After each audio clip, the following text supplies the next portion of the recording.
So if you guys are in the Dallas, Texas area, then you should check out Metroplex Wrestling. It's a weekly wrestling show held in Bedford, Texas. It's about 20 minutes outside of Dallas. They have live events every single Saturday night. To get tickets, head to mpxwrestling.com. You can check them out on Facebook at MPX Wrestling, Instagram at MPX Wrestling. Same goes for Twitter. Again, they have live shows every single Saturday. The address is 510 Harwood Drive in Bedford, Texas. Doors open at 7:30 and 7:15 for upgraded tickets. Fans also get an additional match. There are also season passes available where you get your first month free, merchandise, and more. Guys, go check out mpxwrestling.com. This is WWE superstar Drew McIntyre, and you're listening to the WWE Podcast. The champ is the one that everybody wants, me. WrestleMania! Austin 316 says I just whipped your ass. This is my honor. You're gonna acknowledge me. And welcome to the WWE Podcast, everybody. It is Thursday, December 29th, 2022. This is the Mailbag. Not a huge show tonight. As expected, a little bit quieter than normal given the holiday season, but I have a feeling, a very strong feeling, just some, maybe call it women's intuition, that the next week may be a little bit different given that we are going to experience a massive main event tomorrow night on SmackDown. And from there, we are going full blast into Royal Rumble and WrestleMania season. After today, really, things are changing in the wrestling business and in the season of the wrestling business, specifically in WWE. And we've got a lot to talk about tonight. I'm sure we'll get to some of the hot topics going on right now in WWE, and let's dive into it. And first of all, let me just apologize. It is a little bit late, as you know, kind of expected here, holidays, but also still getting over COVID a little bit. And my kids got it. Everybody got it. Everyone down one by one. I thought my kids were safe, and bam, one got it, the other got it, and then the clock resets. So I'm still. It's crazy. But all right. Anyway, on to some more happy things here. Enough of my own woes. Let's see. Where do we want to go? Where do we want to start first? I want to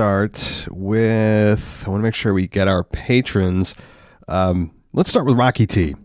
And he writes in and says, once again, checking in. Who could it be? None other than Rocky T. Thanks, Matt, for the sound effect and props. Praise to you for still recording it with COVID. Glad your kids didn't contract it. Well, unfortunately, they did. So far, there was a point where I was like, oh, maybe they're good. And then wham. Yeah, they both got it. One right after the other. And, you know, if we're all going to get it, we're all going to get it at once. I guess that's a silver lining, right? And, all right, well, Rocky T's Rapid Fire. Here we go. Bronson Reed was still posting things online referring to himself staying in New Japan to throw off the scent. He was making a return to WWE. Do you think they're doing the similar thing with Sasha Banks? Yeah, I mean, here's the thing. I'm not going to say officially that's what they're doing, but if I was trying to get somebody off my trail, wouldn't I try to send them in the opposite direction? I don't know if Sasha Banks is doing the same thing. She had a prime opportunity to return at Survivor Series in her hometown, and she didn't. Clearly, even her hometown at Survivor Series wasn't enough of a hook and line for her to take the bait on that. But you know, it doesn't mean it's not going to happen. But I always look out for that. Whenever a star that has been rumored to return for a long time starts to make it look like they're not doing anything in WWE, they're trying to get you off the trail, they try to send you the opposite direction, that's typically a good sign. It's not always the case, but great throwback with a nostalgia episode this week. I very vividly remember that night because when I heard the cash-in announcement of Edge, I popped so hard that I jumped off the couch, threw my hands up, and jammed my fingertips in my ceiling. I really despised John Cena at the time and was over the moon for anyone to take the title off of him. Thank you, Edge. And what Rocky T is referring to is I posted an episode that I actually did 3 years ago in July of 19. Yeah, it's crazy that long ago, but I posted an episode about Edge cashing in at New Year's Revolution 2006. I attended in person. I actually had ringside seats right behind the announcers. I was right behind Jim Ross and Jerry, and it was an amazing experience. You get home, take home your seat and all that stuff, and best seats I've ever had for any wrestling event ever. And the crowd absolutely hated John Cena, a very heavily male, young. I'd say it was like a 15 to 35-year-old heavily male-dominated audience. A lot of hangover from the Attitude Era at that time. A lot of resentment towards John Cena being crowned their guy. And there was a lot of pushback from the male audience that night in Albany, New York. And it was just a beautiful sight to see.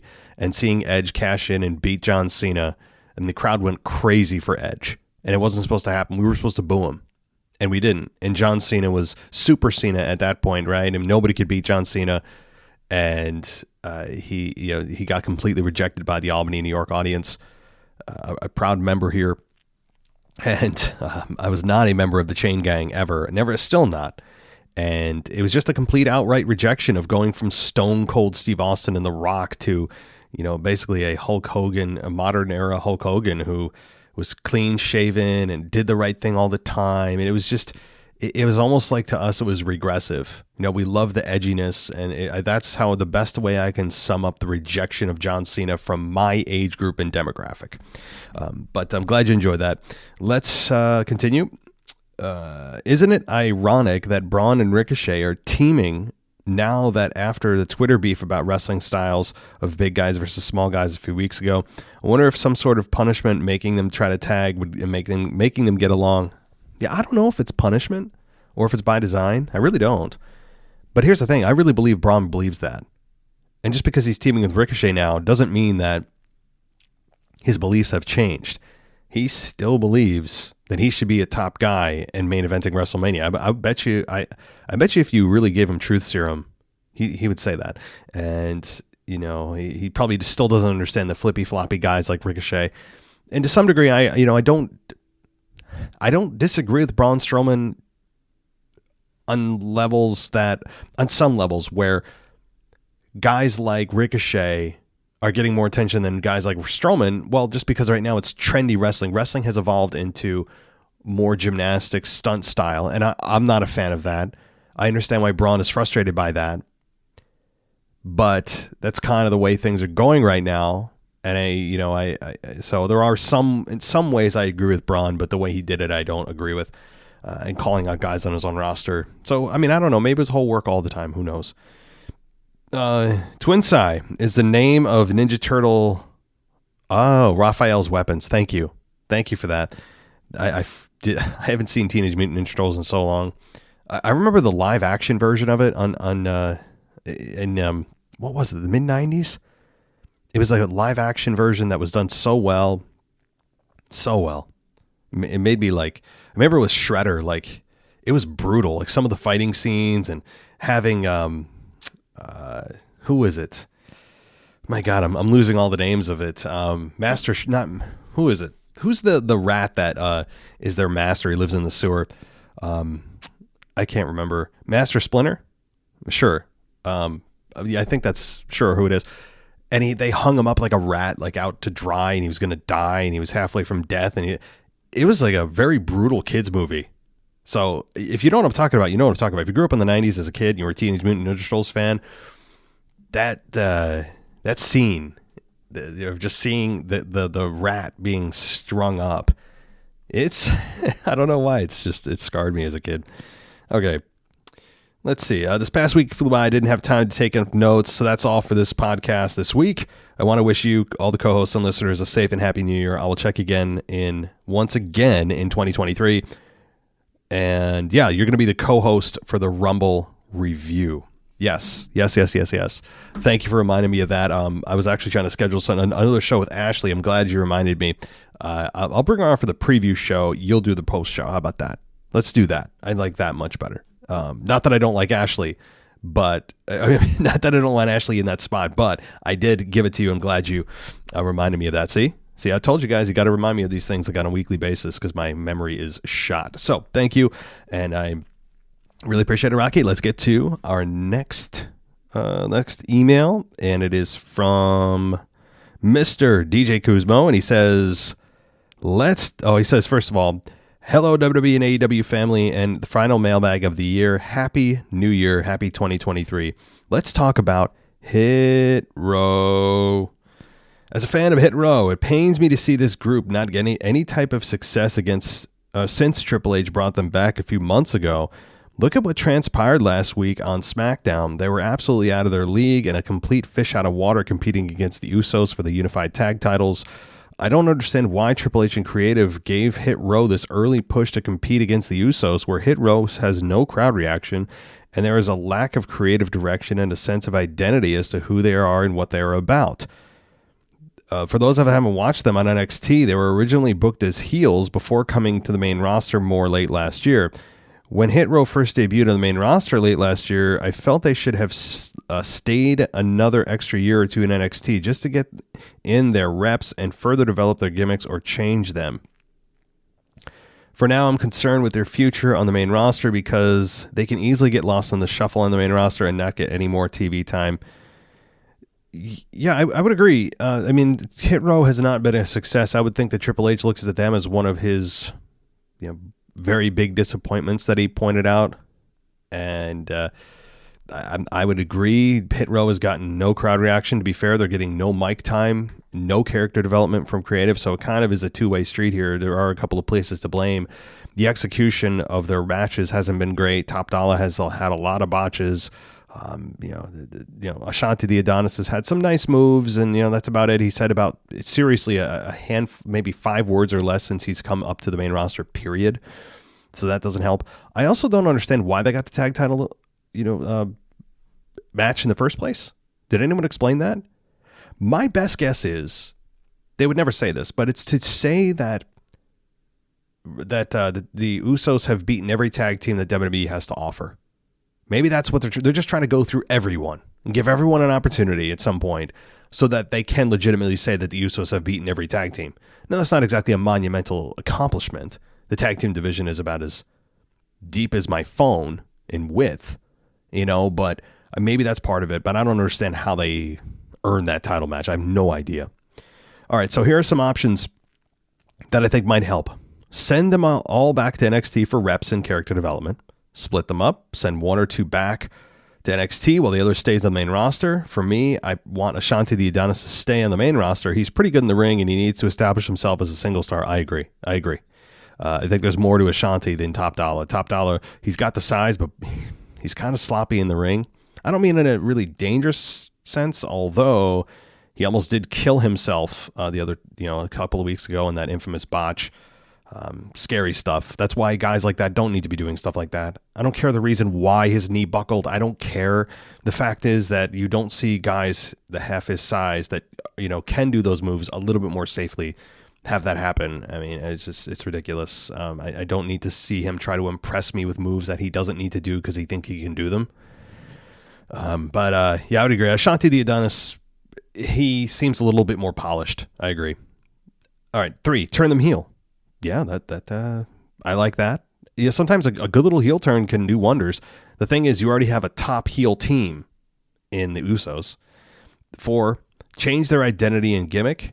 That may be, like a complete rebranding. I think that really everything's up for grabs here because they are not firmly entrenched in the tag division.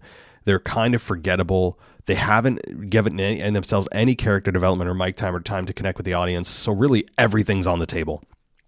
Number 5, have one of them talk on the mic. For me, preferably, I want B-Fab to have more mic time and change her role to being manager of the group. Or 6, create backstage vignettes. Well, vignettes, yeah, I would say vignettes if they're going to do character changes. But don't do vignettes for the sake of vignettes. However, B-Fab being a kind of a mouthpiece, hell yeah. I mean, you're seeing it being done with Zelina Vega in her group. So, yeah. I mean, B-Fab has also been very, very quiet. All right. I don't know how this email became an email on Hit Row, but for the most part, I'm a fan of Hit Row, and I just want him to improve as a group, but not be an afterthought. Unfortunately, they are an afterthought right now. Shout out to the living legend, Shelton Benjamin, of celebrating 20 years in pro wrestling. A lot of 20 years going around. 20 years for Randy Orton, 20 years for Shelton Benjamin, 20 years for John Cena. That group of 02, man. Batista, that infamous 2000 Brock Lesnar, that group will never be matched again. Coming out of OVW, Ohio Valley Wrestling, of course, long before they had NXT or any kind of homegrown farm system, so to speak. Yeah, oof, yeah. But yes, Shelton Benjamin's birthday. Yes, okay. Or 20 years in pro wrestling, rather. Let's see. Just a random question, but can you recall a favorite memory of Shelton? I mean, right off the bat, yes. And it's actually him on the receiving end of Sweet Chin Music. And it's probably because it was the intro to Monday Night Raw for so long, at least part of it, during the Bischoff era. And I remember Bischoff and Austin being co-GMs at this time. So that's, to me, what attaches. That's how I'm attaching this memory is during that time. But Shelton Benjamin taking the Sweet Chin Music 3/4 away across the ring after he jumped 3/4 of the way across the ring, and HBK hitting him with Sweet Chin Music in one of the best ever Sweet Chin Musics I've ever seen. And the selling that Shelton Benjamin did, yes, that is a Shelton Benjamin memory for me. Also him tag teaming with Charlie Haas. They were a nice tag team there. So Shelton Benjamin, I think, unfortunately, was an underutilized talent. Really underutilized, or at least, I don't know, I hate to say underperformed because he's an amazing athlete, but character-wise, he never quite got there. Like, he never quite connected, but hell of an athlete, seems like a very genuine guy. For you, DJ, you saying that it was when it was part of the world's greatest tag team with Charlie Haas. I promise I didn't read your email while I was coming up with things. And Kurt's dominating the tag team division on SmackDown. And then when Shelton Benjamin was drafted to Raw, I enjoyed his run as the IC champion. From a random match to watch is Shelton versus Shawn in 05 and on an episode of Monday Night Raw. One of the best matches in history. This was the qualifying match in this Gold Rush tournament for a future world title opportunity against champion Batista. I'm guessing that's the Sweet Chin Music match. So you and I essentially have the same memories. I swear I didn't look at your text before I gave you my memories. So it seems like Shelton has had his best years and moments already. But that's all for now. Okay, DJ, thank you. Let's see here. I think we have a new participant to the mailbag here, and we do. We have Trent. And he says, "Hey, Matt, big fan of the podcast. Thank you for all the hard work you and your team put into the channel. I, like everyone else, wanted to comment on the Bray Wyatt storyline. The beginning of this story started so slow. However, once LA Knight entered the picture, the ball started rolling much faster. If you remember when Bray Wyatt returned, they showed real-life versions of his Firefly Funhouse characters all throughout the arena. The speculation then was that Bray would have his own stable, the Wyatt Six or whatever they call it, and there would be wrestlers tied to each of the Firefly Funhouse characters. I haven't seen anyone talking about this theory as of late, but I wanted to point out a few things in recent weeks that give the theory merit. First, we have LA Knight. Is this actually a feud with Bray Wyatt, or is Bray trying to recruit him for his stable? Notice that Uncle Howdy is calling LA Knight a, quote, pig in the more recent weeks. Could LA Knight be taking the role of Huskus the Pig? Just a thought. Secondly, when Bray... Okay, well, let me answer that before I go on because I'll forget. I don't think so. LA Knight is really establishing himself as his own character. He doesn't need any kind of like gimmicky thing like that. I understand what you're trying to put together here of, oh, everyone's going to assume the roles of those characters, like, you know, the witch and the rabbit and Vince, right? And all the characters he brought to life in the Firefly Funhouse. It sounds like a cool theory, but when you put it in execution, you're going to be hamstringing a lot of guys and gals because LA Knight, like I said, is an established star now. I think he's done very well on his own, in his own character. I think it was really, you'd be sacrificing a lot of who and what LA Knight is just for what, being a sidekick in a group of 6 other people with Bray. I don't like it. I mean, it's not implausible, but I wouldn't do it at the sacrifice of other men and women that have really got their foothold now, and they're just going to play characters, like play play like, it's PB's Playhouse, and not my thing. I hope they don't do that, honestly. But I understand your logic for it. Okay. Second, when Bray made his return at Extreme Rules, Abby the Witch had 2 titles beside her, which were identified as the Raw and SmackDown Women's Championships.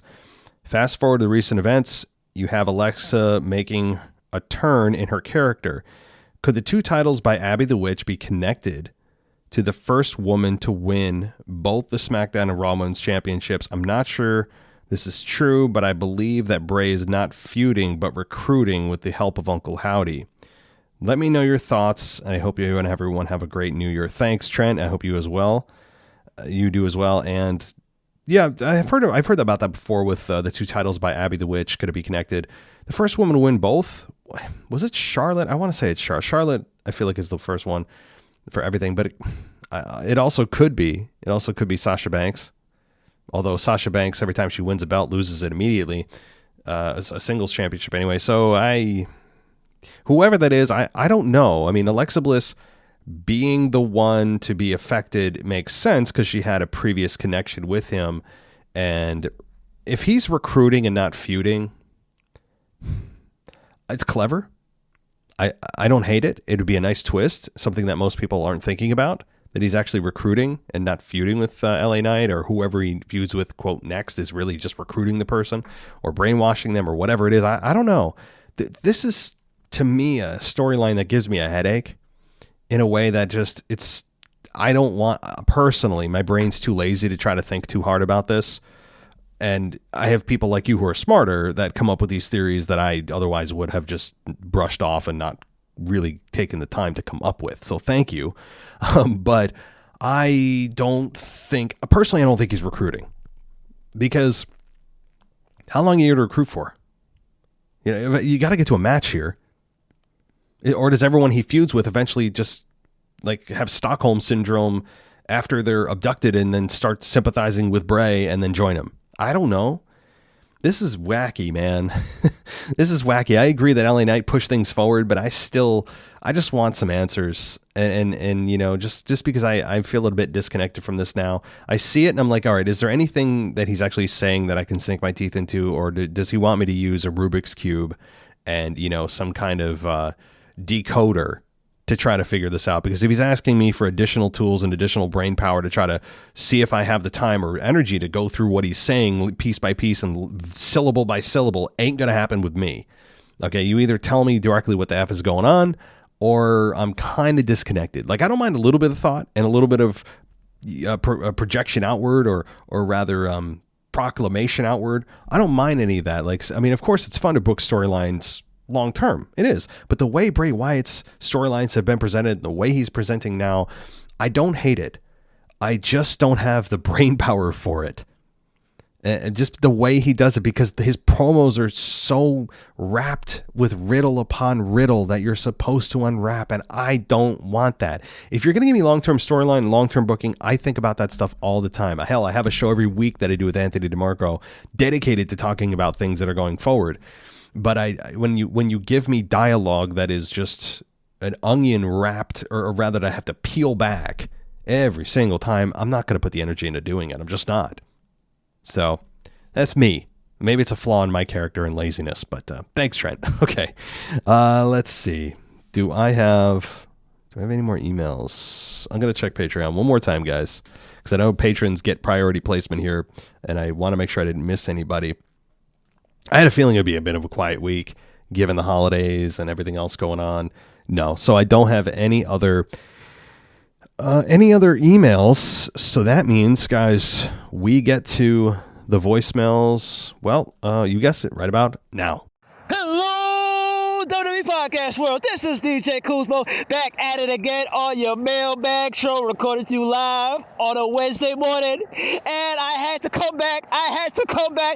We ain't taking no days off. We're not like other podcasts out there. Oh, we're going to take a break for the holidays. No, sorry, because this is the final Mailbag of the year with your boy, DJ Kuzmo. And now, before we get to the Veer Mahan Report, First and foremost, I want to give a shout out to everybody throughout this year of 2022 that has been on the Mailbag every single week. Everybody that has contributed through listening, to subscribing to Patreon, everybody that's part of this WWE Unofficial Podcast family that has held it down when I was away doing my surgery.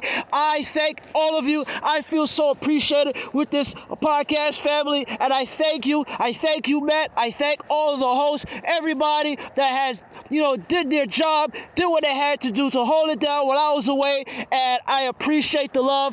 I send this love back to you guys because we're going into 2023. Can you believe it? 2023 is just a few days away, and then we go and see what new things that we can accomplish next year in 2023. Now, before I lose my train of thought, let's get back on board and let's get to the Veer Mahan Report. Now, the Veer Mahan Report has been brought to you by Friday Night SmackDown. Now, folks, WWE did not pay me to do this promo, but I'm going to do this because I love SmackDown. This coming Friday, that's right, folks, this coming Friday, the final Friday Night SmackDown of 2022. I'm talking about one of the biggest tag team main event matches to happen on network television. And I'm talking about the tag team match of Roman Reigns and Sami Zayn versus John Cena. Oh, my goodness, the return of John Cena to Fox. Oh my goodness, the return of John Cena tag teaming with his rival, his old-time frenemy, and Kevin Owens in one of the biggest tag team matches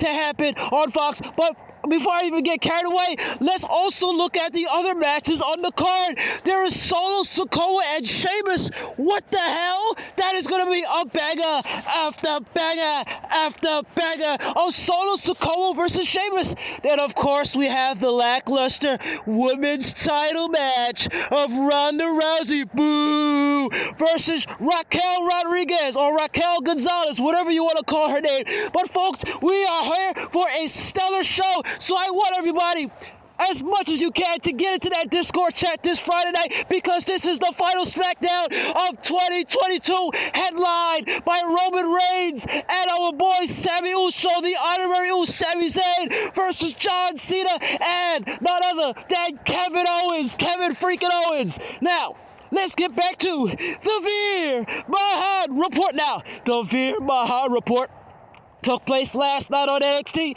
and folks, we did get an appearance. Oh my goodness, I am so excited. We did get an appearance of the Indishir, of Veer Mahan and Sangha. This took place right after Julius Creed defeated JD Madani. But wait a minute, I did remember that they did have a match a couple of weeks ago. I guess Julius Creed is back to being 100%.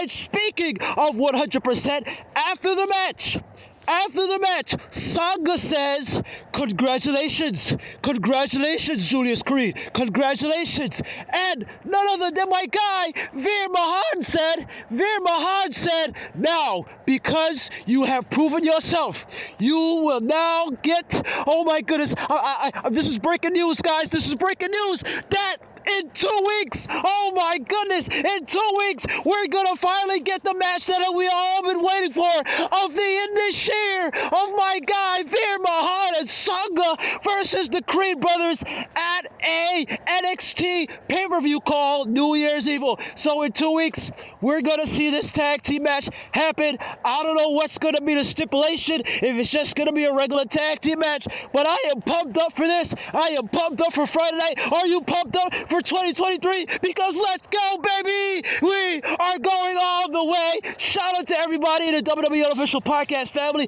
This has been a great year. Yeah, it had some ups and downs in my personal life and stuff like that, but I'm grateful that I'm alive. I'm grateful that I'm here today speaking to you on the Mailbag. And man, oh man. So, like I said, Happy New Year. I hope to see you guys in the Discord chat this Friday night for SmackDown. This is your boy, DJ Kuzmo. Peace.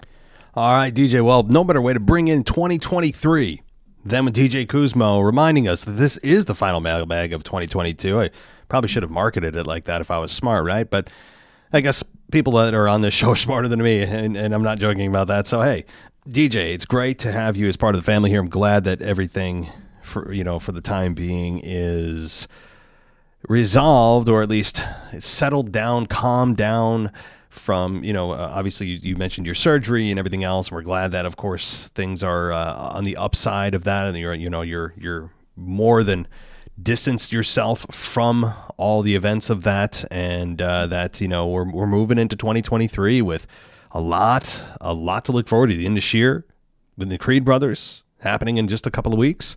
For those that are interested in Veer Mahaan, it's not just a gimmick on this show. It's actually I think it's an asset to the show, because it helps. He's helping promote new talent right on the show. I mean, you're hearing it live right now. For how many people here without the Veer Mahaan report would be following what Veer Mahaan's doing? The answer is probably not a lot. So I love the Veer Mahaan report. I think it's a true asset to the show. It's entertaining, yes, but I think it is also really cool to hear what's going on with them. And now they're having an actual match on a pay-per-view, which tells you that they're moving up. Even if they lose that match, the fact that they're on the card tells you that they're on the right track. Veer Mahaan, okay, in the Indus Sheer, that is his tag team. So if you're looking for Veer Mahaan to appear on the main roster, there's your sign for it. Doesn't mean it's going to happen immediately. Probably after WrestleMania, if you're looking for Veer Mahaan in the Indus Sheer to move over to the main roster and get more consistent TV time, I think it'd be a nice, infusion of tag team talent that always needs help. Every time you bring in a tag team, it feels like we're like, oh my God, we need this new team. So I like that. And, John Cena, as you mentioned, and Kevin Owens and Roman Reigns and, Sami Zayn, things are about to get wild in WWE. We're about to go like crazy in WWE with, don't forget about this. And I keep forgetting about this. Raw 30, the 30th edition of Raw, the 30th anniversary of Raw. That's this year. That's just a few weeks away. That's I think, what is it, January? I got to look at the calendar here. Let me look at the calendar. I'm going to look it on my phone here. We've got, of course, this coming Monday night is actually a normal Monday Night Raw with massive main events. And in January, I believe it is the 16th. I think January 16th. Is going to be the Monday Night Raw, the Raw 30. So you don't think that's going to be a massive show? That's like a pay-per-view in and of itself sometimes, with star power anyway. And then the Royal Rumble is going to actually start existing on Monday night too. So there's that. Monday Night Raw is going to explode. Friday Night SmackDown tomorrow night is going to explode. We are about to get into the real fun part of being a wrestling fan, the real fun time of year for being a wrestling fan.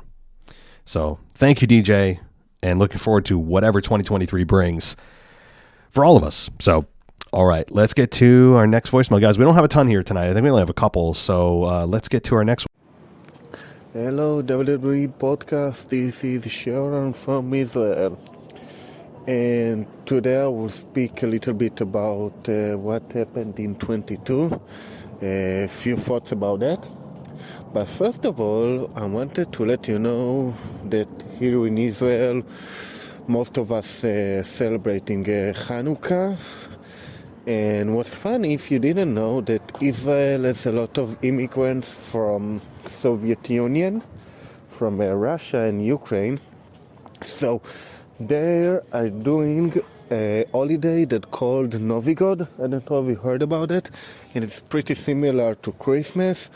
They're doing like, they called it Yaluchka, so this is like the tree of the Christmas, and they have like a Dead Moroz. Dead Moroz, it's like Santa Claus of the Soviets, and we are decorating the tree, and it's not about being Christian or any religion, and it's really interesting. If you have like any Soviet Union friend, so ask them about the Novigod, the holiday that we are doing here in Israel. So we have like 3 different holidays in the end of the year, like some of us even doing the Christmas, although we are not Christians, another one doing the end of the year holiday, and that's it. This is like for the holidays. So about 2022, few quick thoughts. Sami Zayn, the MVP of 2022, like the greatest man, the greatest wrestler, the greatest performer, like the most Usiologist man on the planet. So great stuff from Sami Zayn. I got to say that I think that Roman Reigns will lose his title in next SummerSlam. It will be more or less like 1,000 days of his championship. So this is the day of losing the championships. And breakout star of the year must be... I think Rhea Ripley. Rhea Ripley, this was the year of Rhea Ripley. She has to be a champion at WrestleMania. She just have to be a champion. And what else? I think that the going of Mr. McMahon was the greatest event of the year, maybe of the century. Very interesting to see what will be next. And last thing, I think it's a good time to throw out rumors. Who is Uncle Audi? Some people are saying that it's Oscar. I don't know. It'll be funny to see who is Uncle Audi. And that is. Have a good one. I hope we will all have a good 2023 here. And that's it. Bye. All right, Sharon. I appreciate the education of what's going on in Israel from celebrating holidays. You guys do 3 holidays there. Celebrating a Christian holiday, even if you're not Christian, it's kind of cool. I think the world could use a little bit of that, acceptance of, just differing religions and all that kind of thing. The majority, obviously, in the United States celebrate it is Christmas. So Hanukkah it's recognized, of course, and people celebrate it, but it is kind of the redheaded stepchild where it's like, oh yeah, there's that Hanukkah thing or the Kwanzaa or whatever it is, right? Like, it's like, it's not weird if you celebrate it. It's just not, it's not the traditional celebration for most families because of the religious-based holiday of Christmas. And so anyway, cool. I really appreciate the education on that. It's always interesting to learn about what's going on, in other countries and stuff. So Sami Zayn, MVP of WWE in 2022, you can make that argument. I mean, Roman Reigns is the easy pick there. He's the obvious pick of, he's the MVP. Excuse me. But the MVP really might be Sami because he is the one that kept the storyline from imploding on itself. And the fans completely rejecting it from it being repetitive and Roman's not there and the title needs to go on to somebody else. And people are still saying that. And I was never distracted by it. Like, I kept my eye on the fact that WWE has just stumbled into a complete brilliant Sami Zayn to distract fans long enough from not rioting at headquarters that Roman Reigns is still champion. They fell into this one. It fell right into their lap because I think, like I said, fans would be completely outright rejecting what's going on, even in a more vocal and embarrassing way for WWE, where they almost would be forced to maybe do something to take the belt off of Roman. And now they don't have to because Sami Zayn's so damn brilliant. He's injected new life into the group of the bloodline, and the eventual split of this is going to be very fascinating to watch. Fascinating. Sami Zayn's going to be, I mean, you talk about the fans supporting him now, just wait. Rhea Ripley, as far as the year of Rhea Ripley's totally reinvented herself. No doubt about it. Rhea Ripley is just, I mean, you're seeing how good Rhea Ripley could be. You're seeing her potential now come to fruition. You're seeing what we all hoped could be. And she fits in perfectly with that group. Dominic and her have a very just completely crazy chemistry that no one in the world would have seen coming. It's great. Yeah, Rhea Ripley should be champion. I want to see Rhea Ripley capture the belt from Bianca Belair at WrestleMania. It'll probably be until WrestleMania, and that's fine. Crowning Rhea Ripley at WrestleMania makes complete sense. And I really hope that happens. And the match that Rhea and Bianca are going to have, if that's the match, maybe Charlotte, of course, she always has to be like that third wheel if she comes back. But if they do bring Charlotte into that, I mean, how can that not be a really good match? But ultimately, at the end of the day, yeah, Charlotte, if she's in that match, should not win, hopefully doesn't win, and it's all about Rhea Ripley. No doubt about it. Now, Roman Reigns losing at SummerSlam this coming year. I've heard people talk about that to me for about a year now, that it won't be until, actually, Mr. Casual Wrestling Fan, if you're listening, I believe even you brought this up to me directly when I asked you who or when exactly would you have Roman drop the belts, and you said SummerSlam of 23. And so, there's been others as well, but I remember you, casual wrestling fan, who said that to me. And so, Sharon, I don't think you're the first one, but you could be right. Having Roman Reigns lose at SummerSlam next year, that's my God, 8 months away. But it would get you past 1,000, well past 1,000 days, into like 1,100, 1,200 days. And not only that, but it's a massive stadium event now. It's like the summer, a WrestleMania of the summer. They bill it as that. The environment is as such. It's a WrestleMania version of a SummerSlam event. Is really what it is. And by that time, you could really crown somebody that is could build somebody up that is worthy of that title. Maybe it is Sammy at that point. Who knows? I mean, but when you say belt, well, what about Cody Rhodes? Like, how do they do this? The Rock. There's been talk about him defending separate belts on separate nights, but yet the championship is together. Like, they unified it last year. How do they get around that? I want to hear their creative on that. And who's Uncle Howdy? Yeah, I mean, that's been speculated about for so long now. I don't think it's Asuka. When you looked at Uncle Howdy and the physical stature of Uncle Howdy, it didn't fit a woman. All right.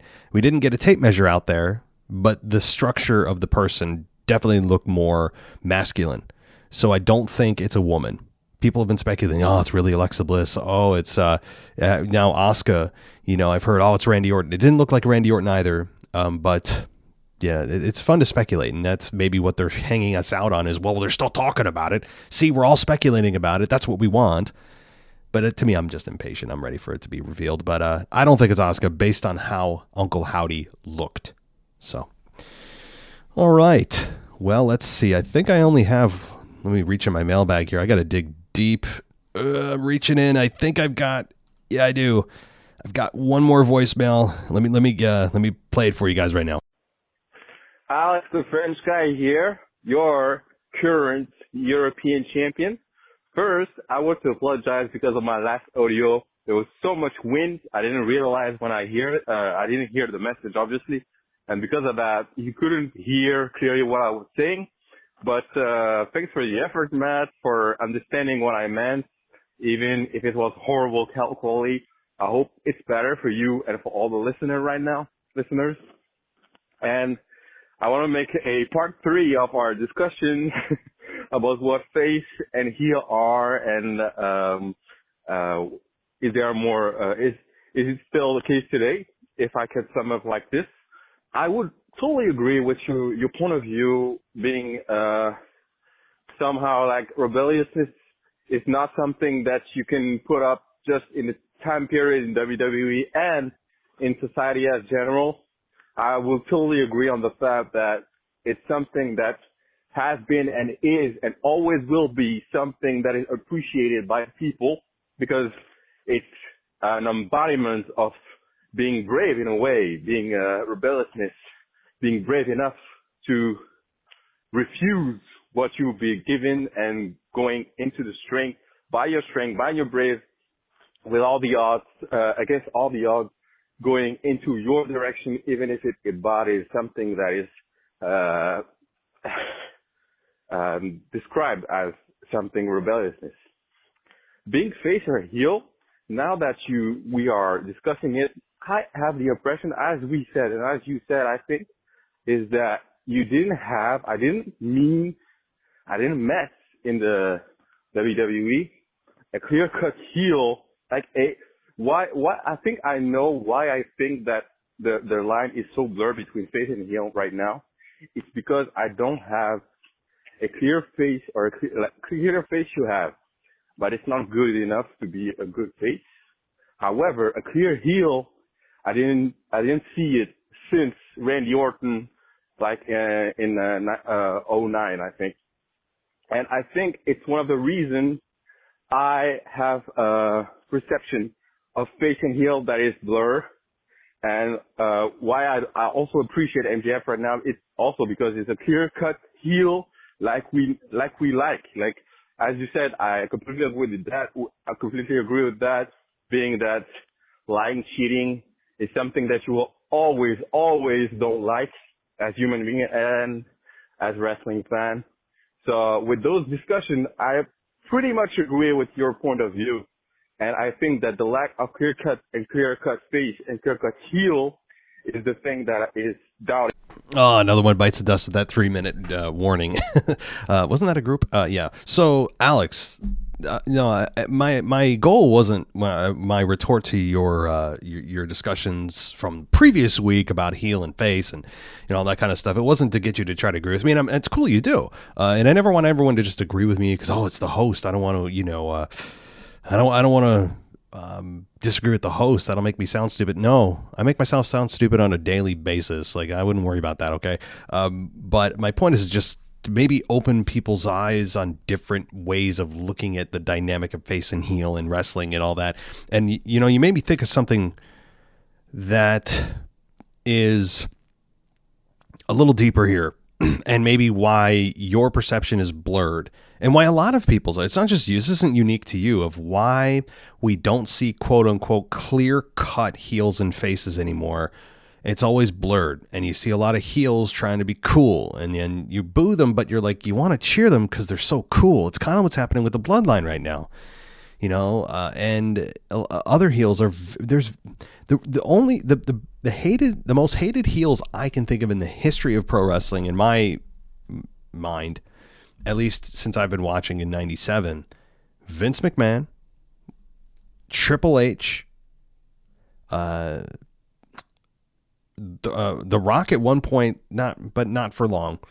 I would even say that Randy Orton in 09, but Randy Orton also in 2020 did just awesome work as a heel. MJF is also great. Ric Flair was a big heel for a while in his era.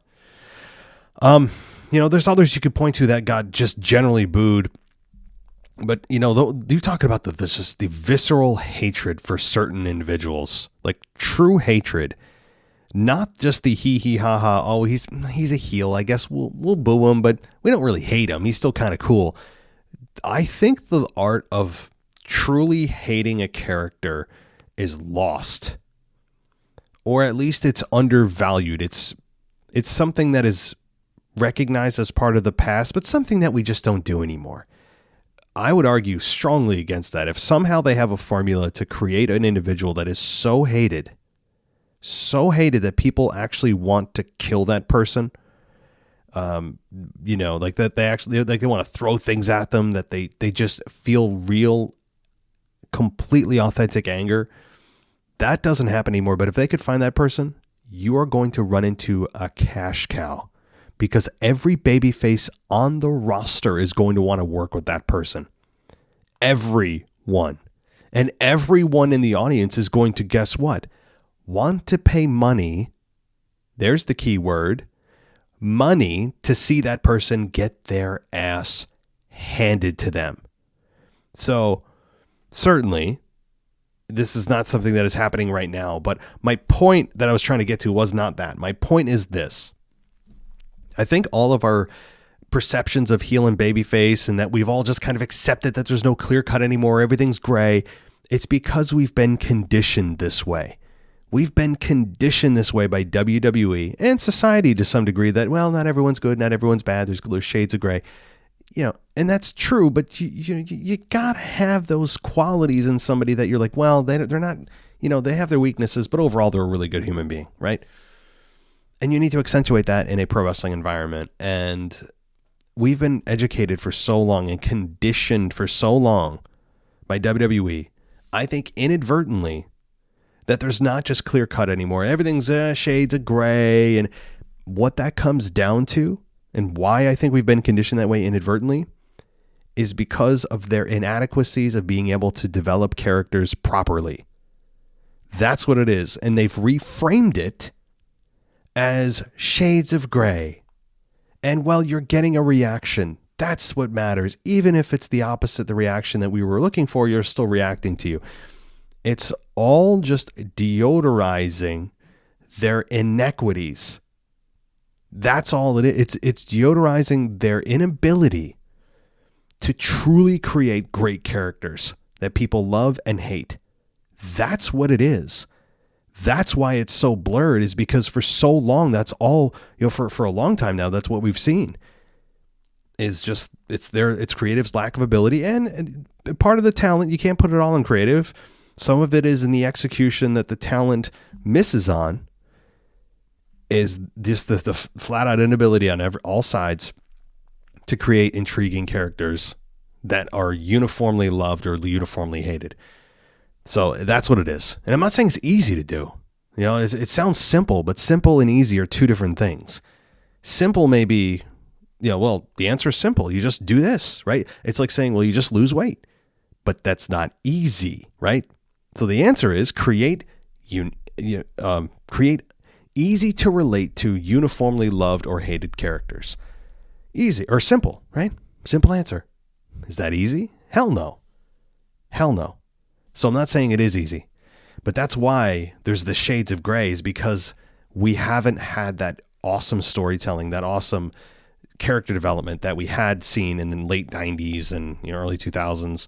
Not everybody, certainly, but like the big names that we remember. So, all right. Well, anyway, thank you so much, buddy. I appreciate it. You're Mr. European Champion, Alex, the French guy. I appreciate everybody taking the time this week. And if you called or emailed, I know it's a crazy week for everybody. I appreciate it. Hope everyone's doing well. We're going to be kicking it into fifth gear next week with just review shows, and just, it officially starts, guys. WrestleMania season now is here. So get ready. Everything's going into just overdrive as we go from now through WrestleMania 39. Just we're getting in the car, okay? And we're going down that highway. We are about to get in the vehicle, okay? So get everything you need, whatever it may be. We are all going to get into this car together, and we are going to drive straight to WrestleMania. So get ready, everybody. Thank you for listening. I appreciate everybody. Happy New Year. Be safe. Don't drink and drive if you're going out and having a good time. Uber, Lyft, you guys know the deal. So thank you, everybody, for listening. I appreciate it, and I'll talk to y'all next year. Thanks for listening to the WWE Podcast. Don't forget to subscribe on your favorite podcast app so you don't miss a show, or head to WWEpodcast.com. And for all of these shows ad-free, head over to patreon.com/WWE Podcast. Until then, we'll see you next time.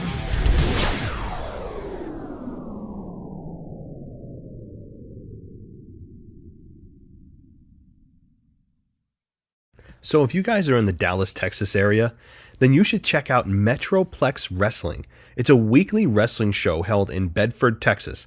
It's about 20 minutes outside of Dallas. They have live events every single Saturday night. To get tickets, head to mpxwrestling.com. You can check them out on Facebook at MPX Wrestling, Instagram at MPX Wrestling. Same goes for Twitter. Again, they have live shows every single Saturday. The address is 510 Harwood Drive in Bedford, Texas. Doors open at 7:30 and 7:15 for upgraded tickets. Fans also get an additional match. There are also season passes available where you get your first month free, merchandise, and more. Guys, go check out mpxwrestling.com.